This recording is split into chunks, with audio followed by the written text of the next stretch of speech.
Hoje é dia 27 de abril de 2020, quarta-feira, o Ibovespa, a Bolsa Brasileira, acabou de fechar numa valorização de 2,90%. Fechou a 87.946 pontos. Cadê aquela crise gigantesca de coronavírus, de impacto, política, choque do petróleo que fez a Bolsa afundar em março? A gente está valorizando em maio, nesse mês, 9,23% até hoje. Em abril foi 10,25% de valorização. Desde o começo da crise, em janeiro, a bolsa caiu até o fundo, no dia 23 de março, caiu 46,89%. Do dia 24 de março ao dia 27 de maio, já subiu 38,31%. Olha que loucura! Que isso? O que está acontecendo? Cadê toda aquela crise que todo mundo falava? Então vamos por parte. Porque eu, Bernardo, acho que está com um otimismo muito grande e acho que as coisas não são bem assim e vou tentar argumentar e te trazer alguns pontos por que eu acho que tem um otimismo exagerado no mercado financeiro, na Bolsa de Valores brasileira. Se você caiu agora no vídeo e não me conhece, não sabe quem é o IAB, que é a empresa que dá o nome ao meu canal, meu nome é Bernardo Pascovitch, eu sou fundador do IAB, da empresa, que é um buscador de investimentos totalmente gratuito para você encontrar sempre o melhor investimento em renda fixa, renda variável e fundos de investimento. A gente faz um trabalho gigantesco de dados, de oportunidades de investimento, de conteúdo, sempre para te ajudar a investir melhor. Então acompanha a gente, se inscreve aqui no canal do YouTube se você não for inscrito. Se você já acompanhar, deixa o seu like, que é muito importante para mim e para todo mundo que trabalha aqui no IAB. Bom, tipo assim, um pouco desses números, né? Da queda gigantesca que houve desde o dia 23 de março, desde o dia 23 de janeiro, que foi o começo do impacto do coronavírus nas bolsas internacionais. Aqui no Brasil acelerou principalmente a partir do dia 26 de fevereiro. Grande queda, 46,89% da máxima histórica de 23 de janeiro até o fundo do poço, entre aspas, ninguém sabe qual que é o fundo do poço, do dia 23 de março, 46,89% de queda. Desde o dia 24 de março já subiu 38,31%. Falta subir 35,95% para alcançar o que tinha lá no dia 23 de março. 23 de janeiro, estou falando aqui os dados errados. Ou seja, depois de tudo isso, já superamos toda a crise ou não superamos? Ou o que está acontecendo então, afinal, nessa doideira de mercado financeiro que é alta atrás de alta atrás de alta?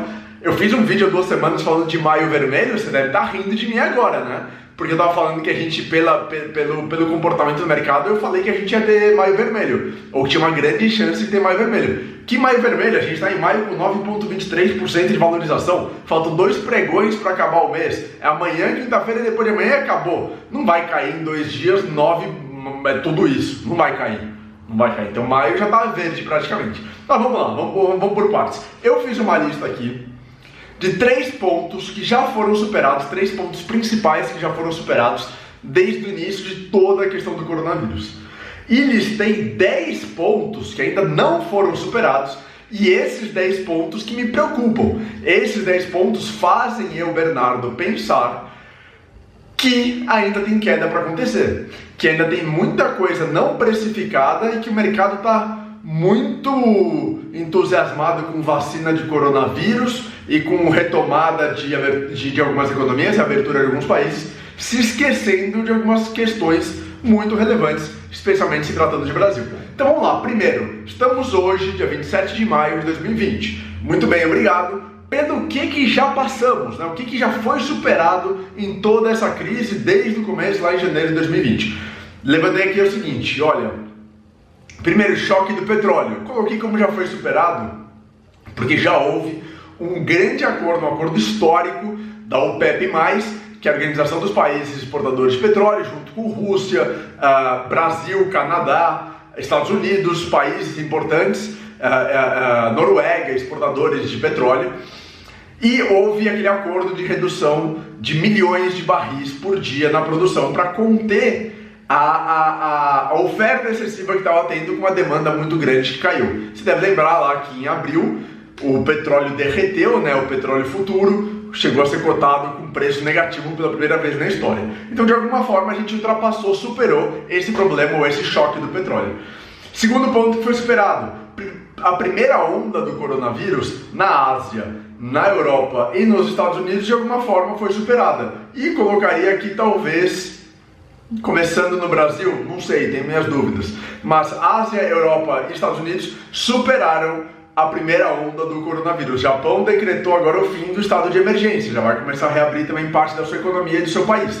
Então a primeira onda, com muito estrago, com muitas mortes, infelizmente, com muita queda de atividade econômica, mas de alguma forma isso foi superado. E terceiro ponto que também foi superado é a reabertura, e isso está em curso ainda, mas o início da reabertura da economia em alguns dos principais países e economias do mundo. A China está se reabrindo e retomando sua atividade econômica, a Europa está começando a fazer essa retomada, Estados Unidos também está começando, e hoje foi anunciado pelo governador de São Paulo, João Dória, o plano de reabertura ou de retomada da atividade comercial e econômica do estado de São Paulo, incluindo a capital, o município de São Paulo. Então esses 3 pontos aqui, choque do petróleo, contenção da primeira onda do coronavírus e início da reabertura da economia de países e de cidades, isso foi superado.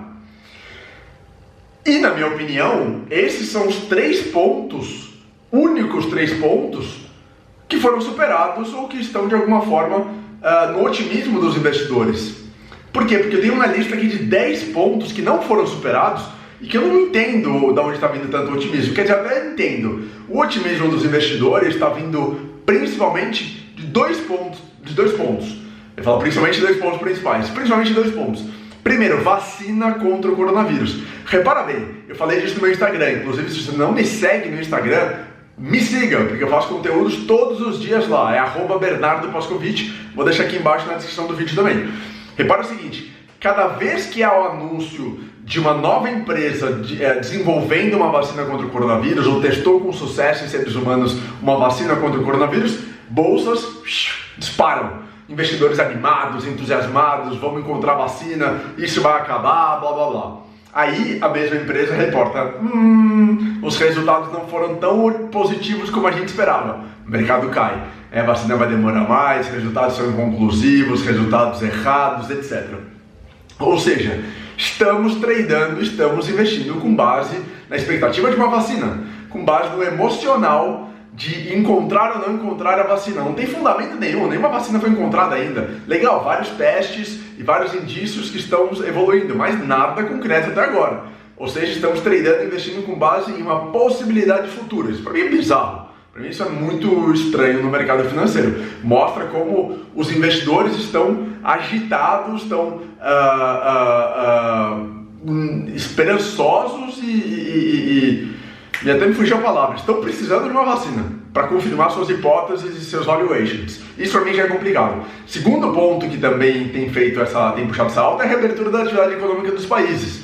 Então os países estão se reabrindo, países retomando sua atividade econômica, em tese a sua economia volta a girar, volta a aquecer, voltam a comprar matéria-prima, a China volta a comprar commodity, volta a produzir, Estados Unidos a exportar, consumidores, população dos Estados Unidos passam a consumir novamente, etc. Mas, gente, a gente está falando em reabertura, a gente não está falando em retomada da atividade econômica. Estão projetando por aí, quase todo mundo no mundo, uma das maiores crises econômicas desde 1929. Pior do que 2008, queda de PIB, queda de atividade econômica, industrial, confiança do consumidor. No Brasil, a gente está falando da maior queda do PIB da história do Brasil, desde 1900. E isso não está precificado para mim. Você falar que vai ter uma reabertura, legal, vai ter uma reabertura, mas e tudo que caiu? E tudo que ainda pode cair em termos de atividade econômica? Você vai reabrir, mas será que as pessoas vão ter confiança em andar de avião, entrar num cinema, num teatro, num restaurante, num shopping? Não sei. Para mim tem muito otimismo. E aí vamos então para os 10 pontos que ainda não foram superados, na minha opinião. Falei para vocês dos 3 pontos que foram superados, falei dos 2 pontos que estão neste momento puxando a alta da bolsa e puxando as bolsas internacionais, e os 10 pontos que ainda não foram superados. Olha só, primeiro, coronavírus no Brasil e na América Latina. Está aumentando ainda. Está aumentando ainda, concorde você ou não concorde com metodologias, com números, etc. Isso está aumentando. E se está aumentando, até quando vai aumentar? É uma preocupação que eu tenho. Coronavírus na África. Ninguém está comentando sobre coronavírus na África. A África tem tido um papel cada vez mais importante para o mundo em exportação de commodities, em agricultura, em agronegócio. A China tem interesses gigantescos na África. Está aumentando ainda fortemente os casos, estão aumentando os casos de coronavírus na África. Ninguém fala sobre isso. Terceiro ponto, reabertura do Brasil. Começou o plano de reabertura de São Paulo, o próprio governador de São Paulo disse que se as coisas piorarem ele volta atrás e puxa a rédea de novo, volta com as restrições. Então, a reabertura do Brasil eu acho que é um ponto preocupante sim, um ponto de atenção que não está sendo muito observado pelos investidores. Será que vai ser reaberto? Em quanto tempo? Com quais efeitos? Quanto tempo vai demorar para a atividade econômica ser retomada e compensar as perdas desse segundo trimestre e do primeiro trimestre também, né, que foi até março já foram sentidos os primeiros impactos. Quanto tempo que vai demorar para tudo isso acontecer? Ninguém fala sobre isso. Lembrando, bom, é o próximo ponto. Não é o próximo ponto, vou falar. Quarto ponto, crise política brasileira. Está cada dia pior. Teve a questão do vídeo, que não impactou tanto quanto se esperava anteriormente. O mercado reagiu muito bem, porque não houve um impacto ruim para o presidente Jair Bolsonaro. Pelo contrário, muitos falando que o Bolsonaro saiu fortalecido. Ontem, terça-feira, teve uma operação contra o Witzel, governador do Rio de Janeiro, com denúncias de corrupção na construção de hospitais campanha contra o coronavírus no Rio de Janeiro. Hoje, teve a operação da Polícia Federal a mando do ministro Alexandre de Moraes, sem consultar a Procuradoria-Geral da República, o que é algo muito errado do Supremo Tribunal Federal fazer, e eu falando isso como advogado, não podia fazer isso sem consultar a Procuradoria-Geral da República. E aí foi contra apoiadores do Bolsonaro, foi contra empresários apoiadores do Bolsonaro, ou seja, a crise política está piorando a cada dia. Me desculpe se você não percebeu isso ou se você não concorda comigo. Não estou defendendo o Bolsonaro, não estou criticando o Bolsonaro, uma constatação. A crise política piora a cada dia. Quanto que isso vai piorar? O Centrão vai ser impactado? Como que o apoio do Centrão ao Bolsonaro pode ajudar, pode atrapalhar? Isso tudo não está precificado para mim. Esse foi o quarto ponto. Quinto ponto, recessão global. Um pouco do que eu falei um pouquinho mais cedo aqui. Focando especificamente no Brasil, tem banco falando que o Brasil pode cair 10% do PIB em 2020, 9, 8, 7, 6, não importa, mais do que 5% já é a maior queda da história do Brasil desde 1900. Em quanto tempo a gente vai recuperar isso? Uma queda violentíssima. Como que isso vai afetar as contas públicas do governo? Como isso vai afetar o risco de crédito do país, que também está no outro item aqui?